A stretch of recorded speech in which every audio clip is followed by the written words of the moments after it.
Hello, hello les CP et les potos, nous sommes ravis de vous retrouver pour ce début de semaine. Je suis accompagnée de mes gossures et comme vous le savez, chaque semaine, on vous partage des thèmes excellemment intéressants. J'espère que vous êtes prêts. C'est parti après le générique. Go!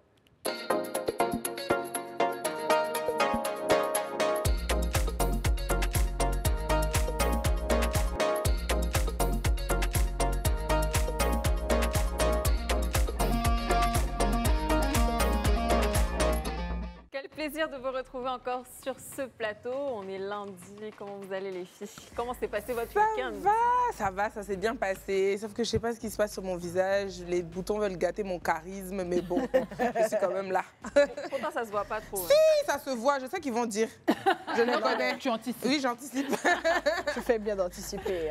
Et Moi, toi, je vais bien jusque... C'est qu'est-ce que je vous dis ça tout à l'heure? Mais ça va, bonsoir chez vous. J'espère que vous allez bien. On n'aime pas les secrets comme ça.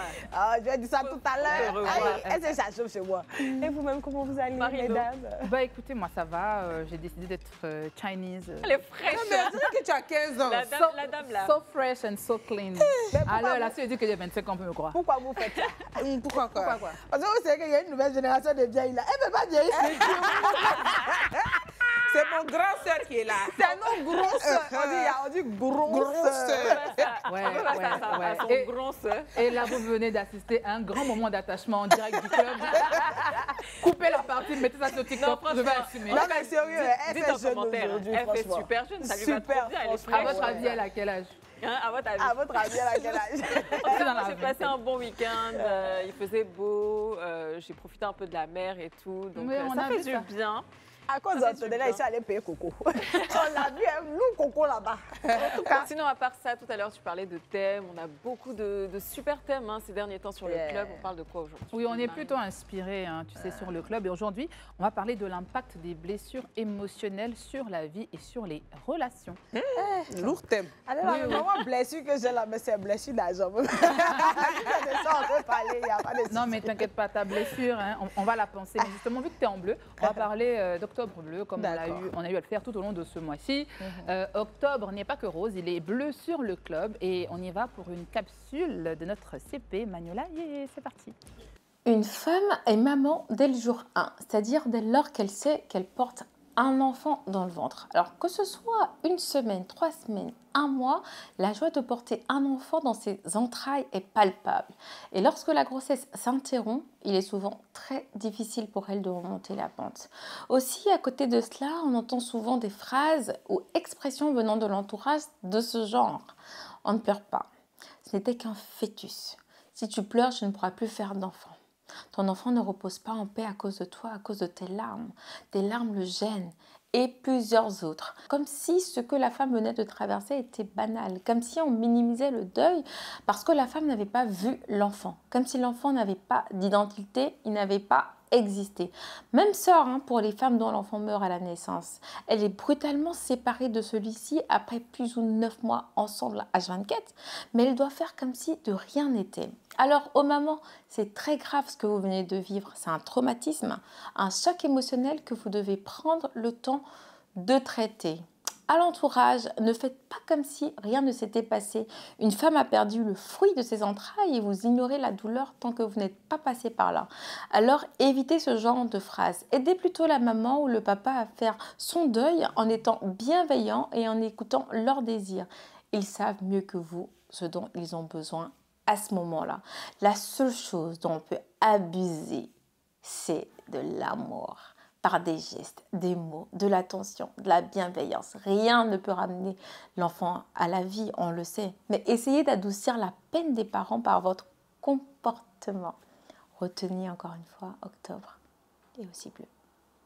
Octobre est aussi bleu avec notre CP Magnola. Je trouve ça tellement beau ce qu'elle a dit. Oui, ses paroles sont toujours bienvenues. Et puis, c'est tellement touchant ce qu'elle dit. Les gens, souvent, ils minimisent la douleur des gens. Bien sûr, et là encore, elle parle du deuil périnatal. Sinon, en général, dans un deuil, en général, laisse la personne faire son deuil à sa façon. Il y a des commentaires vraiment qui sont vraiment déplacés pendant les deuils. Il faut savoir juste comprendre et compatir pour la personne qui est en deuil et juste voilà, rester dans son coin parce que tant que tu ne traverses pas, comme elle a dit, la situation, tu ne peux pas comprendre. Moi, ce que je retiens de ce qu'elle a dit, c'est la seule chose dont on peut abuser, c'est de l'amour. Donc, donner-leur juste de l'amour, c'est tout ce qui compte. Et parfois, aider ou accompagner quelqu'un, il y en a qui font preuve de maladresse. Voilà, ils veulent trop en faire, ou en te disant non, mais arrête de pleurer. C'est parce que peut-être eux-mêmes, ils ne savent pas comment t'accompagner finalement. Donc du coup, ça les rend que tu arrêtes. Bon mais autant c'est bienveillant, ça vient c'est de bonnes intentions, mais ça peut être maladroit. Il faut savoir rester à sa place et respecter la manière dont la personne veut juste vivre son deuil, tout simplement. Aujourd'hui, on parle de blessures émotionnelles, mais ça aussi, quand c'est mal dit, ça crée des grosses blessures émotionnelles. C'est une très très grosse blessure qui guérit avec le temps ou pas. Donc bon, voilà. Comme je vous le disais, pour nous accompagner tout au long de cette émission, on aura Monsieur Arnaud Dabier qui est déjà passé sur ce plateau et qui m'a dit en coulisses, Marie-Noël, je sais que quand je vais venir, vous n'allez pas me déstabiliser parce que je suis un grand docteur. On va accueillir docteur Arnaud Dabier sur ce plateau.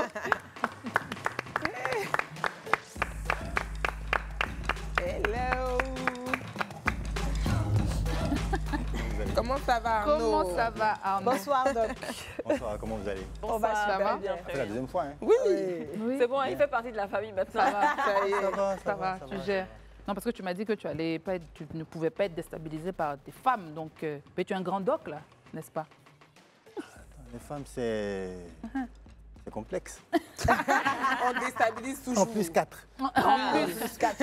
Et pas des moindres. Pas des moindres. Voilà. Mais vous allez quand même vous présenter, présenter, ou bien tu vas quand même te présenter, même si on t'a déjà reçu une fois sur ce plateau. Ok. Je suis Arnaud Dabier. Arnold Dabier. Arnold. C'est ça mon nom. Arnold Dabier. Je suis psychologue, psychologue du travail des organisations et psychothérapeute. C'est simple. Arnold Dabier. Franchement, ça n'a rien à voir. Mais ceux qui ont fait la psychologie, en général, moi, je me pose toujours la question. Qu'est-ce qui t'a emmené à faire ça? Ah ouais, on me pose souvent cette question-là. Je vais répondre a posteriori et a priori. Bon, a posteriori d'abord. Quand on devient psychologue, on se rend compte après coup qu'on est devenu pour se soigner soi-même. Oui. D'accord. Pour se soigner soi-même. Parce que la psychologie, par essence, c'est comprendre l'homme au travers de ses attitudes et de ses comportements. En termes d'interaction avec les autres, par rapport à lui-même d'abord, ensuite en termes d'interaction avec les autres et aussi dans son environnement, comment il vit, tout ça. Donc, quand on comprend ça, quand on comprend ces réalités-là, on se rend compte un peu plus de qui on est un peu, de ce par quoi on est passé, comment ça nous a impacté, quel effet ça peut avoir sur nous. Et on peut se dire finalement, ah, je comprends ce que j'ai vécu, j'ai ces outils-là pour essayer de trouver des solutions.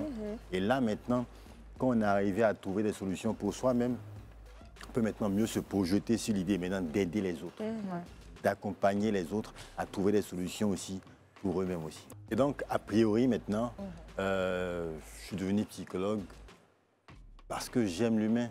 J'aime m'occuper des gens, j'aime écouter. Écouter, m'occuper des gens. Donc, c'est ça qui m'a poussé vers la psychologie. Donc, voici un peu les deux raisons. Tu sais que moi, j'ai pensé, mais c'est des longues études quand même. Mais sinon, j'y ai pensé. Et j'ai d'ailleurs créé un podcast qui s'appelle Malia, où j'essaye de faire un peu la psychologue. Mais j'aime beaucoup, comme vous, j'aime l'humain. J'aime apprendre à comprendre pourquoi on passe par telle... Enfin, pourquoi on a telle réaction face à telles épreuves et tout. Mais c'est vrai que c'est des longues études, j'ai pas...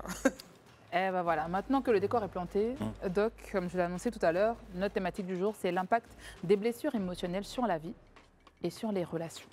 Aujourd'hui, sur ce plateau, j'ai envie de vous demander, qu'est-ce que ça vous, à quoi ça vous renvoie déjà ce thème avant de prendre l'avis du Doc? Moi, ça me renvoie à mon adolescence, franchement, parce que j'ai toujours eu des problèmes de poids. Je faisais, je pense, 180 kilos, non?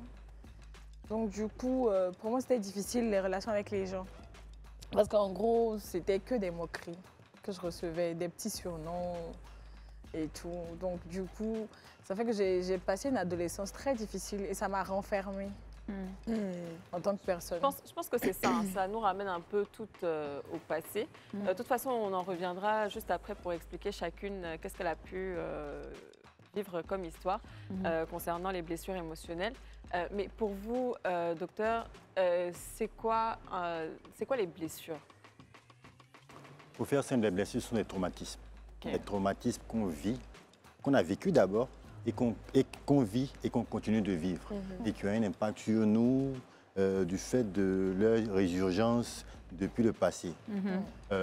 Quand on parle de traumatisme, comme elle a dit, c'est vraiment quelque chose d'assez intéressant. Elle a renvoyé la chose à l'enfance.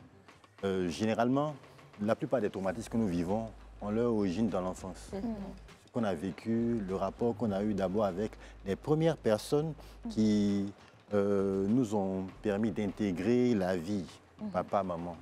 C'est les deux éléments majeurs. La relation qu'on a avec eux, elle est primordiale. D'abord, la relation qu'on a avec maman. Parce que quand l'enfant s'identifie à une personne en premier, c'est à la mère qui s'identifie. Donc le rapport avec la mère, il est primordial. Après 6 mois, après quelques mois, il va certes interagir avec les autres personnes, mais avec la mère, c'est primordial. D'où l'importance en tout cas nous, en tant que spécialistes, de mettre l'accent sur le rapport aux parents et surtout le rapport à la mère. Ça, c'est important. Et donc, comme je disais, on parle de blessures émotionnelles, ce sont des traumatismes. Des traumatismes qui ont leur origine dans l'enfance et qui ont leur impact dans la vie de tous les jours, qui font que dans nos rapports dans nos rapports professionnels, dans nos rapports personnels, dans nos rapports familiaux, social même, c'est difficile. Quand il y a blessure, c'est difficile. Quand entre maman, du moins entre l'enfant et la mère, il y a eu problème. Quand l'enfant a vécu une relation d'insécurité, il y a problème. Quand il a vécu une relation d'insécurité avec le père, il y a problème. C'est comme par exemple les filles, les femmes qui n'ont pas eu de présence paternelle dans... Effectivement, effectivement. Et plus tard, elles le retrouvent, elles le recherchent dans des relations. Donc, ce qui cause effectivement. C'est une chose assez intéressante parce que c'est vrai que la mère, c'est celle qui materne, c'est celle qui donne les premiers soins, celle qui donne la nourriture. Vous voyez, on est dans une logique assez intéressante de donner. On reçoit de la mère, mais après aussi, on reçoit aussi du père. En termes d'autorité, en termes de cadrage, si on veut, en termes de présence paternelle pour dire c'est l'autorité, voilà ce qu'on va faire, voilà ce qu'on fait, voilà ce qu'on ne fait pas dans la société. Voilà un peu. Donc, en termes d'affection aussi paternelle. En termes d'affection, effectivement, mais surtout en termes d'autorité. C'est vrai. Les différentes blessures, on a, comme elle a dit, il y a le rejet. Donc ce que Niki a vécu, je veux dire, par rapport à son poids, bon, elle a été rejetée. Il y a l'abandon, il y a la trahison. Quelle autre blessure? L'injustice. L'injustice également. Est-ce qu'on peut les lister pour ceux qui nous regardent, les différentes blessures émotionnelles? Il y en a combien déjà? Généralement, il faut dire que ça dépend des écoles. Ça dépend des écoles. C'est vrai que certaines personnes, ou du moins certaines théories, vous diraient qu'il y a 5 blessures. Blessures d'abandon, de rejet, de trahison, d'injustice et d'humiliation. Certaines écoles vous diraient ça. Mais la plupart des blessures qu'on a, en tout cas que chacun de nous a, parce qu'il faut être sûr d'une chose, on est tous des blessés. Bien sûr. Ça, c'est certain. Nous sommes des blessés de guerre, malheureusement. On est tous des blessés. Parce que nos parents ne sont pas parfaits. C'est ça. Ils sont pas parfaits, on n'a pas une éducation idéale. Et quand même, ils sont débrouillés, ils ont fait quand même ce qu'ils pouvaient, mais il y a quand même des blessures qu'on retient de la relation qu'on a avec les parents. Avec les parents. Et donc, l'idée de base, c'est ce rapport qu'on a avec les parents. Là. Ça, c'est l'idée de base. C'est là que s'originent toutes les blessures. Maintenant, par la suite, tu as parlé de moquerie par rapport à ton poids, tout ça. On se rend compte que après les parents, après le rapport qu'on a avec les parents, la famille, l'environnement, la société, qui elle aussi a son impact. Mais en revenant aux parents, quand les parents ont su créer un environnement sécure, un environnement de sécurité pour l'enfant, ce qui vient de l'extérieur a moins d'impact. Il arrive à tempérer. Bon, c'est les insultes. Bon, je ne fais pas cas de ça. C'est important, ok, je garde. Mais quand, par contre, au niveau des parents, il y a eu, la relation n'a pas été sécurisante, forcément, ce qui vient de l'extérieur, on le ressent comme ça blesse. des retours Ça fait de ce très qu'on a mal. vécu. Oui, c'est comme si on a des relents. C'est ça, en fait. Et ça fait comme un cercle vicieux. Comme un cercle vicieux. Les rapports qu'on a avec les autres, qu'on a avec les adolescents, ou à l'adolescence, où on va dire, les ados sont souvent très méchants. Hein. C'est pas faux, ils sont très méchants, ils disent souvent des choses très dures et qui blessent. Et puis ça commence jeune maintenant. Avant commence- c'était au collège, mais maintenant en Mais primaire dire déjà. aussi que c'est une période qui n'est pas facile aussi pour les enfants. Moi, en tant que maman d'ado, comme on dit, ma fille m'a éduquée d'une certaine manière. Et j'ai compris, parce qu'en tant que parent, on veut les aiguiller 100% et tout. Mais c'est une période pendant laquelle l'enfant s'affirme aussi. Effectivement. C'est vraiment une période pendant laquelle moi, ma fille m'a éduquée. Elle s'affirme. Et bon, la mère, on devient un peu comme des rivales. Et j'ai compris que c'était une période pendant laquelle il fallait plus l'accompagner avec d'autres outils au lieu d'essayer de taper trop dur. Voilà, de taper trop dur avec elle. Parce que par ricochet, ça peut produire justement des blessures chez cet enfant-là qui va estimer que maman est trop dure, qui va la détester, qui va être limite. plus ouverte sur l'extérieur parce qu'elle ne va pas se sentir en sécurité avec Mais ses le parents. mot est donné, accompagner. Oui. Accompagner. Pas guider, pas prendre la main, mais accompagner. Accompagner pour que l'enfant puisse, en tout cas pour que la personne, de façon générale, puisse s'affirmer en tant qu'être, en tant que ce qu'elle est, naturellement, ce qu'elle est vraiment, pour vraiment atteindre sa destinée. Et donc, moi, je me dis, les parents, ils doivent être un peu compréhensifs. Il faut tous déjà passer par là et on sait ce que c'est. Moi, par exemple, quand je vois mon petit frère, il est adolescent, je sais exactement ce qu'il traverse. Parce que je sais ce que moi, j'ai traversé. Et donc, je pense que les parents aussi, ils doivent être un peu compréhensifs et aussi les accompagner. Ouais, mais le truc, c'est que là, toi, tu as un rapport grande sœur, petit frère. C'est un rapport qui est différent. Je pense que c'est ce que tu voulais dire. Non, c'est pas ce que je voulais dire. Je voulais dire que justement, on est dans... En fait, les générations changent. Donc forcément, tes réalités sont plus proches de... Voilà, mais les réalités de tes parents n'ont rien à voir avec toi, tes réalités que tu as vécues quand tu étais adolescente. Donc oui, ils savent que c'est une période où tu changes, où tu veux t'affirmer et tout, mais c'est pas dans les mêmes contextes. Tu vois, nous, on s'affirme dans des trucs... Enfin, il y a les réseaux sociaux, il y a beaucoup de choses qu'eux n'avaient pas. Tu vois. Après, ça vient aussi compléter le propos, c'est le rapport entre la grande sœur et le petit frère, il est différent du parent. Parce que quand tu deviens parent, il y a plein de choses qui shifts en fait sur autre chose. Tu veux, je pense qu'on est un peu quelquefois maladroit, comme on dit, on apprend à être parent, on veut imposer, nous, notre manière de voir, étant donné qu'on a fait des erreurs, on ne veut pas que les enfants fassent les mêmes erreurs et on ne leur permet pas finalement de s'affirmer et d'être eux-mêmes. Et dans le cheminement justement de cette parentalité-là, on apprend justement à être compréhensif. Moi, aujourd'hui, mes éléments de langage ont changé avec ma fille. Je l'accompagne, je ne la dirige plus de manière rigoureuse, trop rigoureuse, je reste une maman dure, mais je comprends que c'est une phase qui est compliquée et que, je dois aussi... c'est pas les mêmes réalités, c'est pas la même époque, tu vois.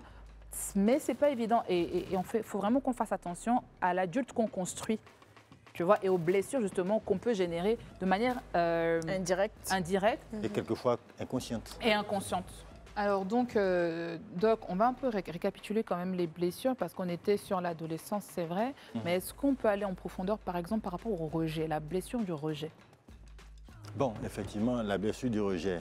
Moi, je préfère pour ma part rester focus sur la relation parent-enfant.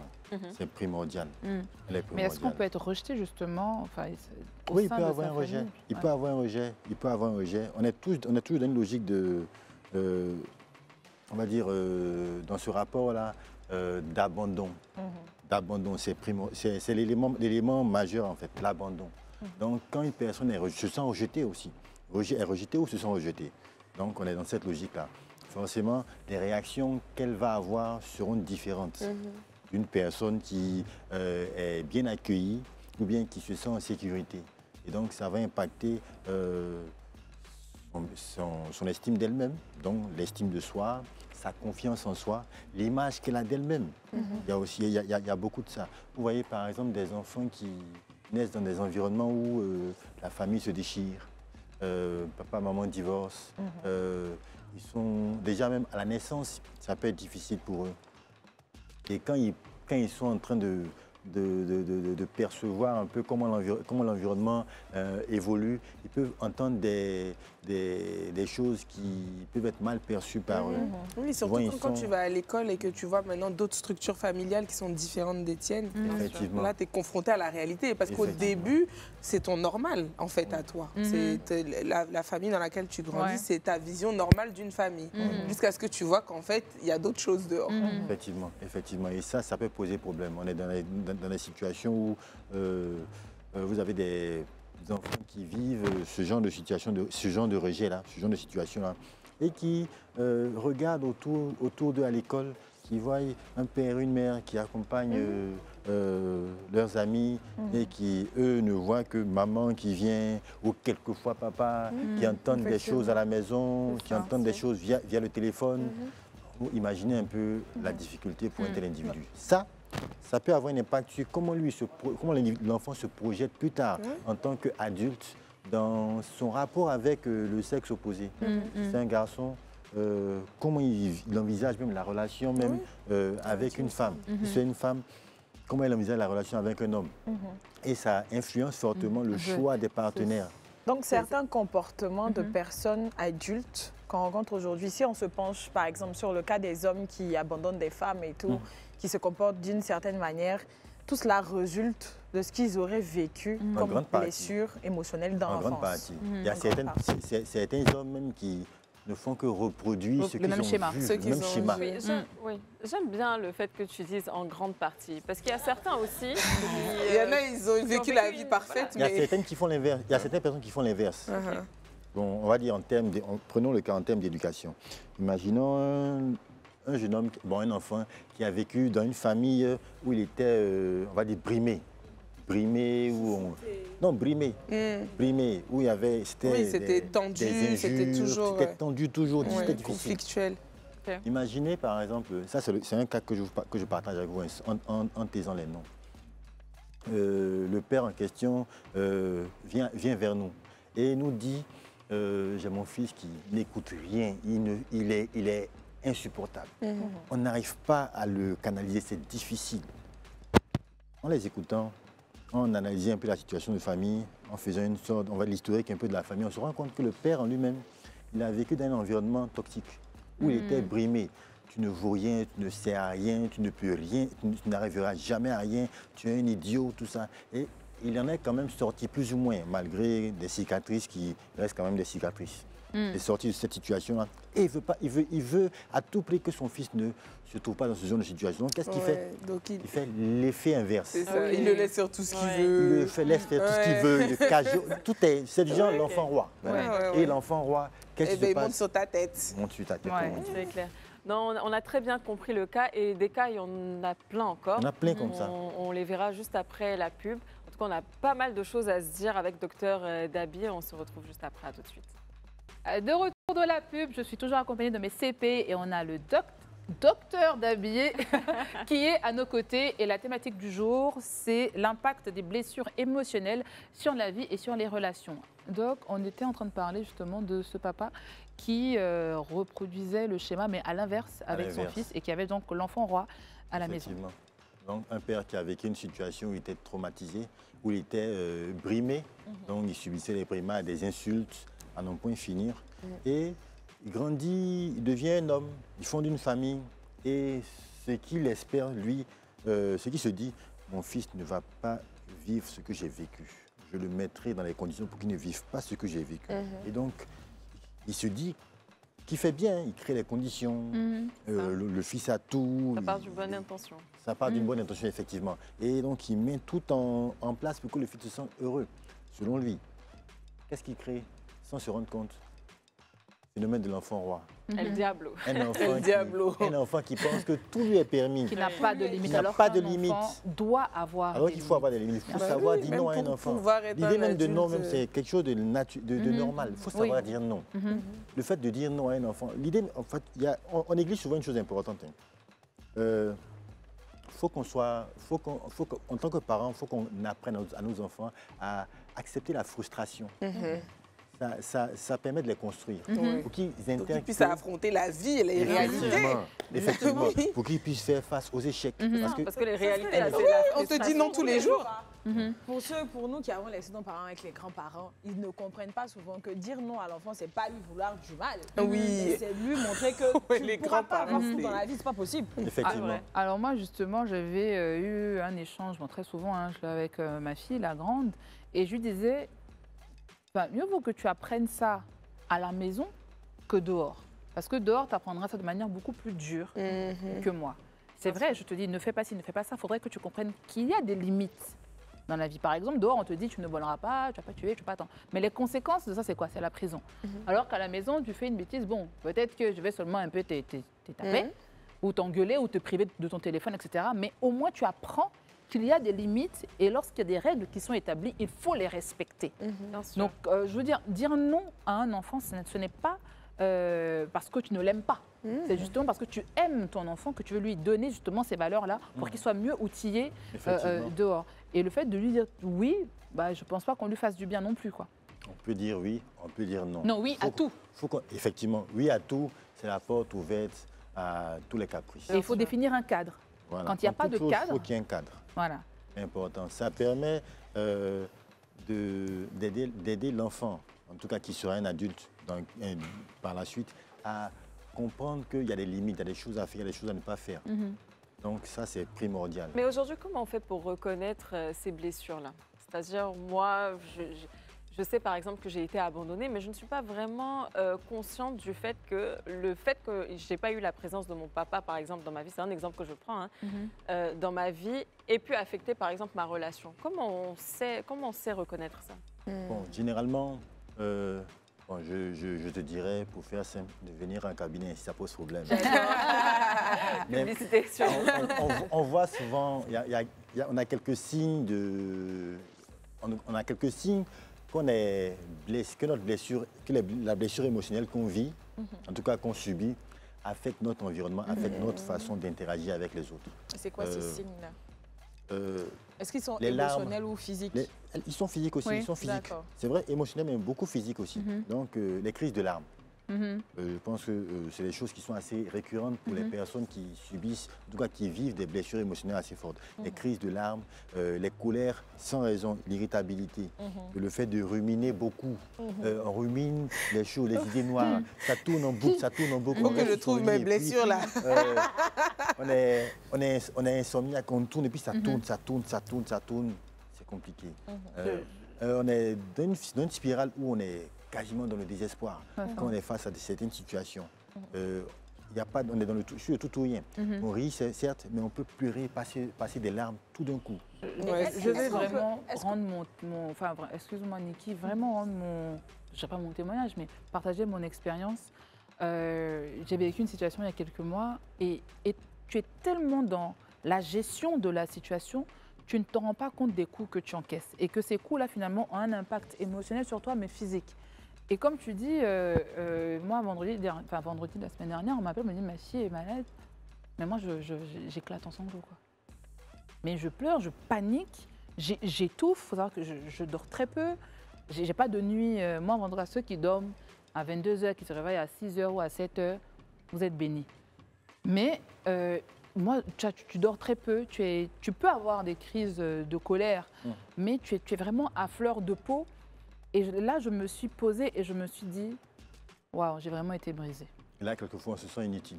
Et oui, et mes éléments de langage à ce moment-là, c'était, mais tu es inutile, Marie-Noël. Pourtant, tu fais des efforts, mais en fait, c'est zéro. Tu es en mode auto-sabotage. Tu es en mode auto-sabotage. Tu ne vois pas tes petites victoires. On est comme paralysé. Et tu es paralysé. J'étais paralysée. Je devais démarrer la voiture. Je ne pouvais pas. Je ne savais pas. J'ai pleuré. J'ai appelé des gens qui étaient proches. Et puis, j'étais juste en larmes. Et puis, à un moment, j'ai un ami qui m'a dit, mais calme-toi. Mais j'étais juste... C'est comme si ce que je voyais, c'était le listing de toutes mes blessures. Et je réalisais à quel point j'étais brisée. Après, je te comprends. Je te comprends parce que là, je parlais de ce que j'ai vécu dans l'adolescence et tout, et ça m'a quand même suivi parce que c'est tout ce que... J'ai grandi dans un environnement où j'étais la seule qui était enrobée. parmi des filles qui étaient comme Antonella, qui étaient filiformes, parce que toutes mes sœurs sont comme ça, moi je suis comme ça. C'est l'environnement. Hein. Oui, l'environnement. Donc tu nous dictes souvent ces stéréotypes. Voilà, donc du coup je ne me sentais pas à ma place parmi mes frères et sœurs et tout. Et je grandis, je deviens la femme que je suis aujourd'hui. Et j'ai remarqué qu'à certains moments, un peu comme tu le disais là, quand je suis trop surmenée, quand j'ai trop de choses qui se passent, mes mains ne répondent plus, mes mains ne fonctionnent plus. Donc il y a des périodes où je me blesse beaucoup. Et pendant ces périodes-là, je n'arrive même pas à tenir un objet, même pas mon téléphone. Donc quand je cuisine, je me blesse. Ou quand je fais un truc, je me blesse. C'est des moments où il y a plein de trucs qui se passent et je ne comprends pas pourquoi. Mais c'est aujourd'hui que je commence à comprendre que tout ça résulte de tout ce qui est passé là, en fait. Moi, je pense qu'actuellement, je suis dans cette phase. En fait, moi, je suis très, vous savez, je suis très joyeuse de nature. Et quand ça ne va pas, je suis encore plus joyeuse. Oui. Je suis vraiment pas la personne qui va s'apitoyer sur son sort. Okay. Au contraire, les périodes où tu vois que je suis partout et que je fais 1000 choses, c'est justement parce que je ne veux pas vivre cet état émotionnel. Voilà. Et souvent, en fait, c'est un truc qui te rappelle. C'est genre, il y a une chose qui te rappelle que, en fait, tu as cette blessure-là. Moi, je ne la vis pas au quotidien. Enfin, je n'ai pas une blessure qui est béante, que je vis au quotidien. Et que, voilà. Mais il peut arriver qu'il y ait une chose, qu'une personne fasse un petit truc qui est vraiment pas grave, mais qui me fait me rappeler que, mais pourquoi moi? Pourquoi c'est toujours à moi que ça arrive? Et pourquoi, en fait, j'essaie d'être tellement bien avec vous et vous me rendez ça comme ça. Et après, donc là, dans ta tête, tu te crées des scénarios, on te veut du mal, on te fait ci, on te fait ça. Et généralement, voilà, tu rentres dans cette mini-dépression qui n'est pas visible. Mais par contre, moi, je pleure vraiment tout le temps. Et je pleure vraiment tout le temps. Je dis souvent que je suis très émotive, mais je pense que c'est juste ma manière d'évacuer, parce que j'évacue pas autrement. Moi, voilà, je suis pas celle qui arrête de manger ou celle qui va physiquement trembler ou être dans... Mais par contre, je pleure. Et je peux pleurer 3 fois par jour. Je pleure un bon coup et je ressors et je passe ma journée. Est-ce que, par exemple, tu as su détecter ta blessure? Moi, je crois que je l'ai toujours connu. Okay. Je l'ai toujours connu. Après, le truc, c'est que c'est des sujets délicats parce que c'est des sujets de famille. Et souvent, en fait, tu as la blessure initiale, je dirais, et puis tu as d'autres couches qui s'ajoutent, en fait. Et donc, ça entretient cette blessure. Parce que je pense quand même que c'est important de pouvoir détecter ta blessure. Parce que moi, par exemple, si je prends exemple sur moi, je ne savais pas que si je suis comme ça aujourd'hui, si je suis renfermée, et j'étais très solitaire il y a quelques années, c'était à cause de ce que j'avais vécu. J'en ai plusieurs fois parlé sur ce plateau. J'ai eu une punition de mes parents qui, bon, peut-être va être un peu banale pour vous, mais moi, ça m'a beaucoup affectée et c'est après que je m'en suis rendu compte. Ils m'ont rasé les cheveux. Ils m'ont rasé les cheveux. Alors qu'ils étaient beaucoup. Voilà, ils étaient comme là.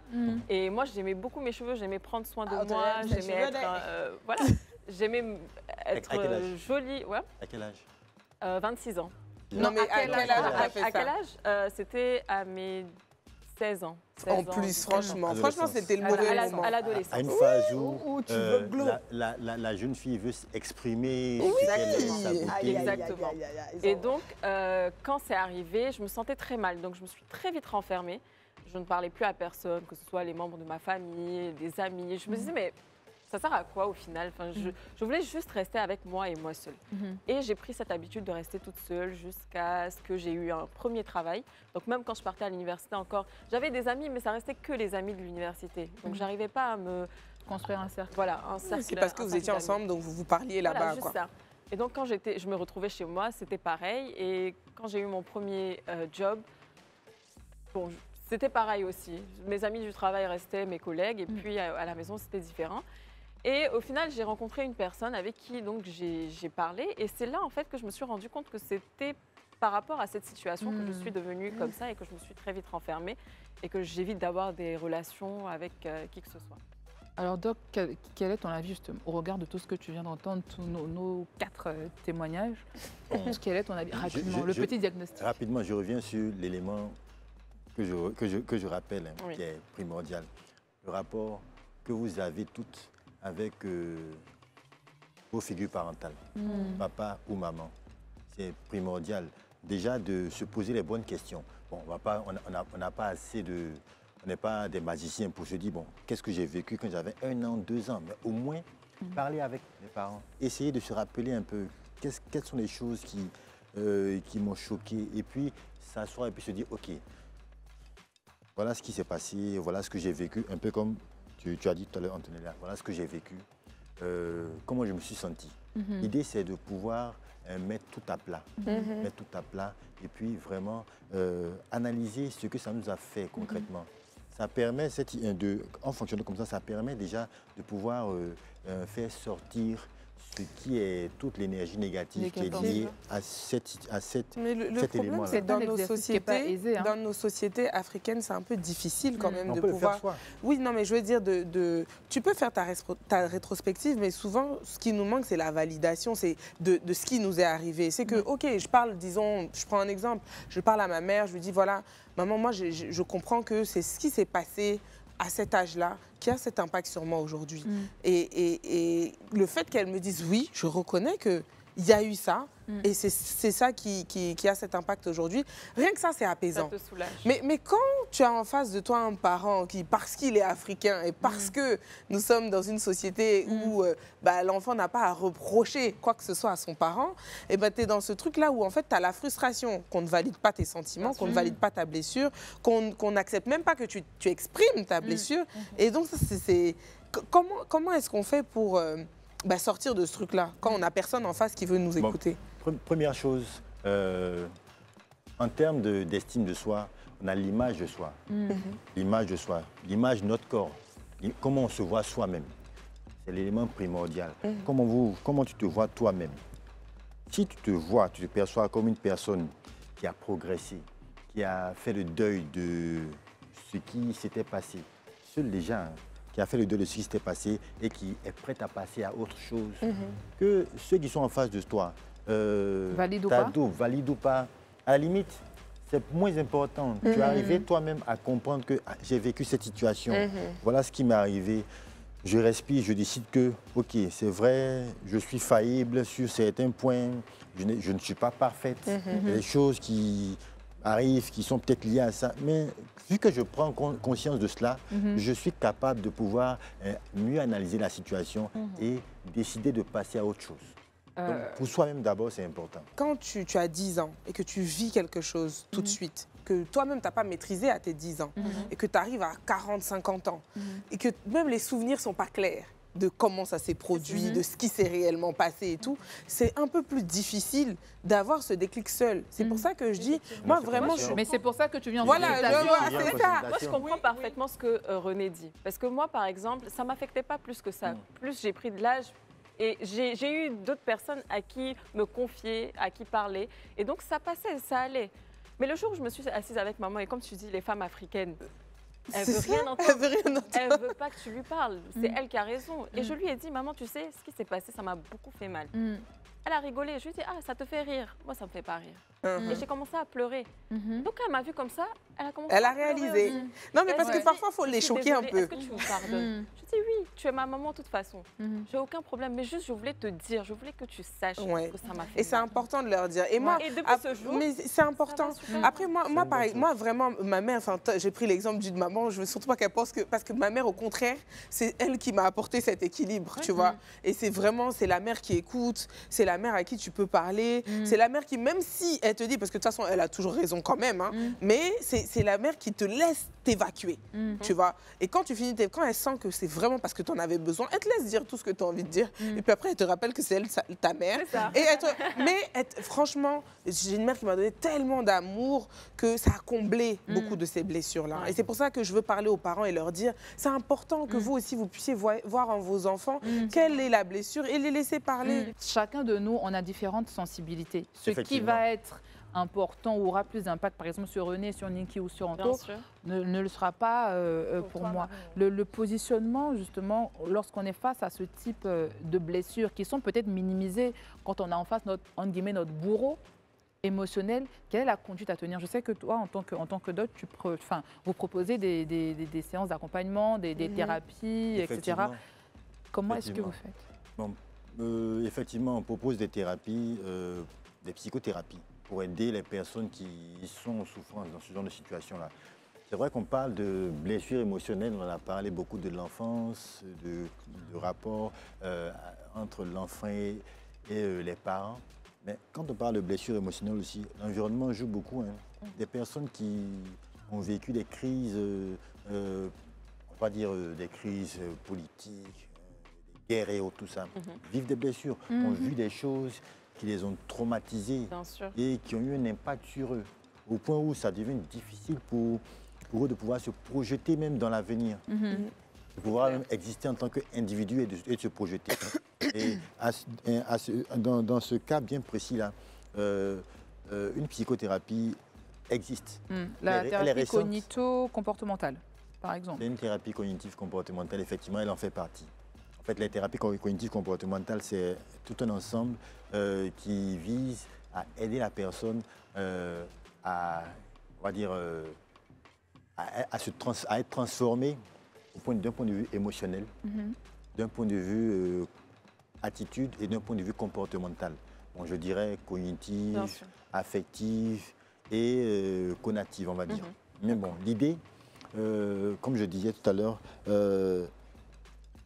une technique assez intéressante qu'on appelle l'EMDR, qui aide beaucoup, qui a aidé beaucoup de personnes qui vivaient des traumatismes de guerre, par exemple. Comment ça s'appelle? EMDR. EMDR. D'accord. On va partir quand même pour une petite pause publicitaire. Tu vas nous expliquer ce que c'est juste après la pub, comment se soigner, comment faire face à ces blessures émotionnelles. On verra tout ça juste après. À tout de suite.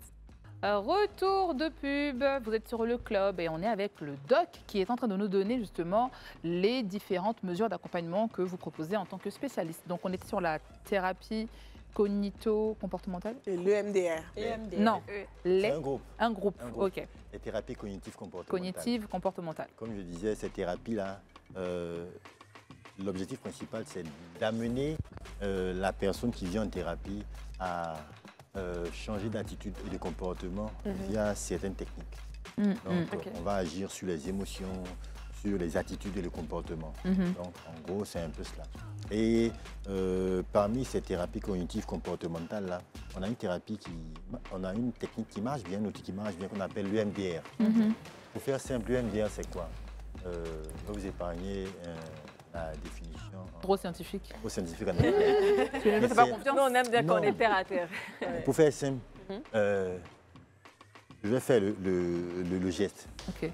C'est avec les signes, du moins en faisant juste ça, permettre à la personne, via ce mouvement-là, en tout cas l'aider à pouvoir...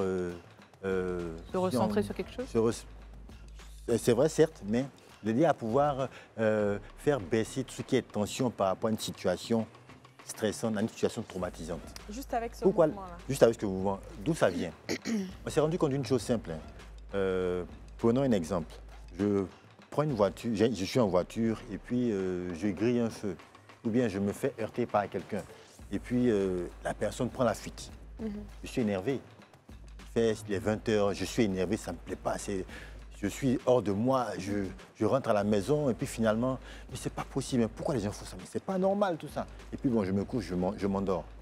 Le lendemain, quand on me demande qu'est-ce qui s'est passé, est-ce que j'ai le même énervement, le même ressenti que la veille? Non. Il s'est passé quelque chose au niveau du cerveau. C'est comme si notre cerveau avait décidé de rendre cette situation-là moins stressante pour pouvoir la ranger dans un côté de notre tête. Et ça, on le voit souvent, du moins ça intervient à un moment qu'on appelle le sommeil paradoxal, où quand on dort, c'est un peu comme si les paupières bougeaient comme ça. Vous voyez, si vous remarquez souvent avec les petits garçons, quand ils dorment, vous voyez les paupières, du moins à l'intérieur de leurs paupières, les yeux qui bougent comme ça. Voilà. Et donc, on s'est rendu compte que, apparemment, ce mouvement-là, on pouvait le répéter de façon volontaire.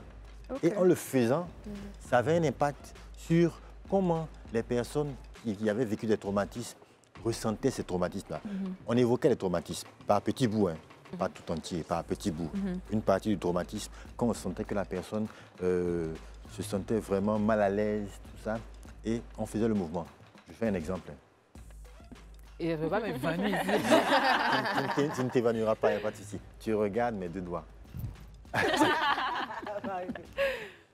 Regarde le mouvement. Sans bouger la tête, juste avec les yeux. Elle n'est pas concentrée. Effectivement, c'est une forme d'auto-hypnose, on va dire. Une forme d'hypnose, en fait. Parce que je n'ai pas envie de me faire hypnotiser comme ça. C'est une forme d'hypnose. Parce que, mine de rien, c'est un peu comme si vous disiez à votre cerveau, cet élément, cette situation traumatisante-là, je décide qu'elle ne te fasse plus mal. Et range-la dans ce coin de mon cerveau-là. On va s'en rappeler, mais sa résonance, son effet sur nous ne sera plus comme avant. Et donc, est-ce qu'à l'issue de ça, comment est-ce que la personne doit réagir? Elle ne tombe pas en hypnose. Elle ne s'évanouit pas. Elle ne s'évanouit pas. Donc, puisqu'elle est éveillée. Elle est éveillée, elle n'est pas, on va dire, elle n'a pas les yeux fermés, elle est éveillée. Donc, elle est bien assise confortablement et mais ça te soulage quelque part, ça te relaxe. C'est ça en fait, ça relaxe, ça soulage. On le fait peut-être pendant quelques secondes.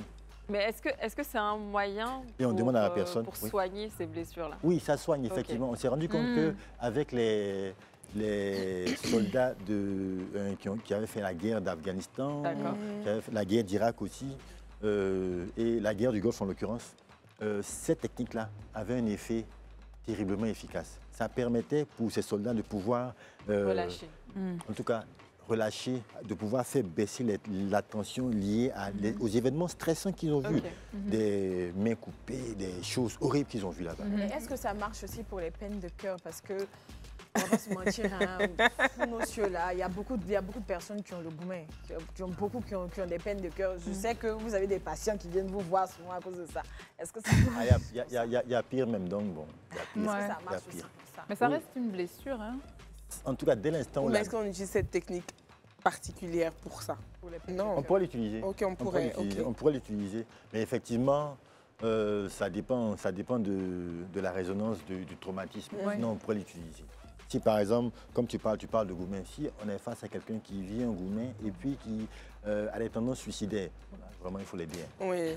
Et aujourd'hui, dans le goumet, on prend ça de manière légère. Mais ça reste un traumatisme parce que tu as été en couple avec quelqu'un, tu as fait des projections. Donc, en fait, tu dois reprocess finalement tous tes projets de vie dans ta tête. Donc, ça reste... ça peut aider. C'est terrible. Voilà, ça reste choquant quand tu as un projet de vie avec une personne qui finalement est avortée pour X et X raisons. Tu avais développé des automatismes, tu étais déjà dans un confort, dans un cadre, dans une routine, et tu en sors finalement... blessé ou brisé, et là maintenant tu dois te déconnecter de tout ce que tu as pensé pendant X nombre d'années. Oui, effectivement, finalement le goumet, c'est pas seulement la personne, c'est même toi-même, tes projections de vie, finalement, qui sont tout est chamboulé. En tout cas, ce qui me concerne, c'est tout est chamboulé, tu dois reset toute ta vie, et ça reste. C'est là qu'on se rend compte que le deuil, c'est pas uniquement quand on perd quelqu'un. Tu fais le deuil d'une relation. On peut faire le deuil d'une relation, et faire le deuil d'une relation peut être difficile. Vous voyez des personnes qui ont du mal à faire le deuil d'une relation et qui tombent en dépression, ou bien qui, pire, se suicident. En tout cas, qui passent à l'acte. Donc, ça devient compliqué. Donc, il est important, déjà, comme je l'avais dit tout à l'heure, de prendre, quand on le peut, de prendre le temps et puis de se poser les bonnes questions. Et de se dire, ce que j'ai vécu, qu'est-ce que c'est concrètement? Parce que quelquefois, c'est tellement nébuleux, on a ça dans la tête, on ne sait pas ce que c'est, et puis tout s'en mêle. Tout s'en mêle. Il faut prendre le temps de déposer ça sur la table et puis de regarder concrètement. Qu'est-ce que j'ai fait? C'est la meilleure des façons de guérir de la situation, oui, bien sûr. Mais comme ce que Renée a dit, qui est important, à un moment, elle se dit, mais pourquoi c'est toujours à moi que ça arrive?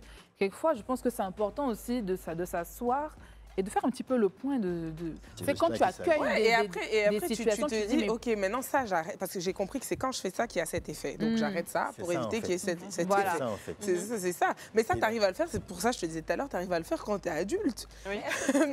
mais si vous remarquez bien, il y a une chose que les jeunes filles faisaient souvent, ont souvent en tout cas, un élément, le carnet de cœur. Je ne sais pas comment. Oui, le journal intime. Vous voyez, ça a une vertu tellement, en tout cas, c'est une vertu cathartique, ça guérit. Ouais, mais Le quand fait tu as plein d'écrire, de frères et sœurs oui. et que ce n'est pas un vrai secret et que tout le monde... ça devient C'est pas compliqué. si intime que ça. Ils ont pris mon journal intime. Je me souviens de ce jour-là. On dit, Moi-même, c'est moi, je le lisais pour mes sœurs. c'est ce que tu penses de nous. Mais l'idée, c'est que revenons à nous, adultes. Vous avez un carnet. Moi, je vais l'appeler, on va dire, le journal de bord émotionnel. Ouais. Donc tu vas terminer. Donc là, on est sur comment guérir. Quels sont les outils pour en tout cas C'est un des guérir ou outils. se Oui, soigner. ouais. C'est un Donc des c'est juste outils. pour vraiment resituer Oui. ça. On est vraiment dans le schéma où... C'est un des outils. Comment Donc, guérir? vous avez votre carnet, votre journal de bord émotionnel dans lequel vous notez, par exemple, chaque jour les choses qui vous font mal, qui vous ont fait souffrir, qui ont du mal à passer avec vous. Vous notez et vous décidez de vous dire, OK, je vais noter tout ça. D'accord. Qu'est-ce que ça implique pour moi? Comment ça m'a influencé? Qu'est-ce que ça représente pour moi, toutes ces choses-là. Donc, on analyse vraiment le coût émotionnel que ça représente pour nous. Et en fonction de cela, à ce moment-là, on peut décider de dire, OK, ça, c'est un peu compliqué. Il faut que je parle, comme tu as dit tout à l'heure, avec maman, pour essayer d'évacuer ça. Il faut que je fasse ceci, il faut que je fasse ceci. On se met à élaborer des stratégies qui vont nous permettre, peut-être seul, quand on le peut, si c'est difficile avec quelqu'un, un spécialiste, de pouvoir travailler sur cette matière-là pour pouvoir sortir et guérir de ces blessures-là. C'est ça, au final, c'est un peu comme quand tu soignes une blessure physique. Il faut détecter la plaie. Tu détectes la plaie, Faut tu essaies de trouver des désinfecter. solutions. Donc, Ouais, tu tu as la désinfectes bétadine, tu d'abord. as tout, tu soignes, c'est fini, c'est guéri et c'est bon. Donc, Et en si gros, tu ne guéris pas bien, la plaie se réouvre. Se réouvre, parce que Voilà. si on y prend garde des blessures émotionnelles, Ouais. l'impact, les conséquences sont physiques. On parle de cancer, C'est vrai. Bien sûr. cancer, Perte de poids. maladies cardiovasculaires, Ouais. de perte de poids ou de prise de poids. Oui, de diabète. Diabète, plein de choses, effectivement, Oui. En diabète. plus, oui. Diabète. Donc vous voyez, on est dans une logique où c'est pas simple, c'est pas très quelque chose qui est délicat. lié à non, c'est dans la tête seulement. Ça peut agir sur le corps. Ah, il faut le corps expliquer même. ça aux gens qui nous regardent, Ça que peut c'est pas agir que dans sur la le tête. corps Parce que vraiment, Effectivement, c'est pas que dans la c'est- tête, ça peut agir sur le corps même. C'est Donc, c'est psychosomatique, psychologique, mais aussi somatique le corps. Oui. Ça Si peut tu as agir un sur le dernier corps. mot à nous partager, ta caméra c'est la 5, si tu peux nous dire un mot à tous les téléspectateurs qui nous regardent en ce moment, ça serait quoi? Bon, ce que je pourrais dire en tant que psychologue, c'est de prendre soin de soi, de son bien-être émotionnel, parce que le bien-être émotionnel impacte aussi bien, certes, la santé mentale, mais aussi le corps. Donc, il est important, quand vous sentez une difficulté, quand vous pensez que vous vivez les conséquences d'une blessure, de trouver quelqu'un à qui parler. Si vous ne trouvez personne dans votre entourage, à la limite, faites-vous conseiller par un spécialiste. Ça vous fera du bien en tout cas. Donc voici un peu en quelques mots. Et pour ceux qui pensent que c'est un truc de blanc, Pour ceux qui pensent que c'est un truc de blanc, est-ce qu'on est blanc, nous? moi je leur dirais simplement une chose simple, en parlant un peu terre à terre. Quand c'est difficile, on trouve le moyen de parler à maman, on trouve le moyen de parler à papa. Parce que ces personnes-là jouent un peu le rôle d'aide. D'aide. Et ils font de l'écoute active. Ils écoutent et ils ne nous coupent pas la parole, ils écoutent et après ils disent « Ok, je t'ai compris, est-ce qu'on peut ensemble travailler sur ça pour que ça puisse te faire mal ?» Donc ça t'a fait mal. Ok, d'accord, je reconnais mon tort. Je pense que j'ai fait des choses qui ne t'ont pas convenu. Donc, est-ce que tu me pardonnes? Écoute active, ça aide beaucoup. Le fait de pouvoir parler avec les gens, ça aide beaucoup. Et une chose importante, on reste des hommes, hein. Qu'on soit blanc, noir, on vit des situations psychologiques qui ont un effet sur nous. Donc, les blancs ont des maladies cardiovasculaires. Il fut un temps, on disait que ça c'était pour les blancs, c'était pas pour les Africains. Ah bah aujourd'hui, on le voit Jusqu'à partout. preuve du contraire, actuellement, c'est la première cause de mortalité en Côte d'Ivoire, en Afrique, les maladies cardiovasculaires. L'Afrique, en tout cas, tout ce qui est du domaine de la santé mentale, en Afrique, ça pose vraiment de graves problèmes. Bien En sûr. Côte d'Ivoire, la dernière fois, je disais, il y a 35 suicides chaque année. Ça montre bien que les gens ils vivent des situations difficiles. Bah oui.